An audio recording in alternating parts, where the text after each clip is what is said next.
In this video, I'm going to show you a step-by-step guide on exactly how to fix Valorant not launching on your PS5 or PS4. So the first thing we need to do is to go to Valorant right here, as you can see on our PlayStation, and then you can click on this button right here if you have it on your PlayStation controller, and then click on check for update.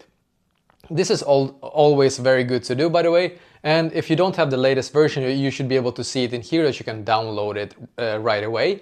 But if you have the latest version, that is perfect. Now we can proceed to the step number 2 is to go to settings, then users and accounts here, and then click on other, and then click on restore licenses. Then click on Valorant and click on restore right here, as you can see. Just wait a couple of seconds for it to load. Just going to wait, and now when it's done, we can go back to this page now once again. So the last step is to go to network here, and then go to settings and set up internet connection. Now on your Wi-Fi right here, just click on this button on your controller and then click on advanced settings.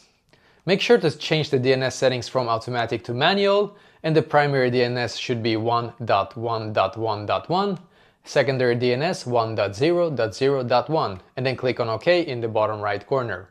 Now just wait for it to completely load here. You will regain internet connection in just a couple of seconds, and hopefully it will be a better signal than before. And now you can try once again to go back into Valorant, and hopefully now it's going to be fixed for you as well.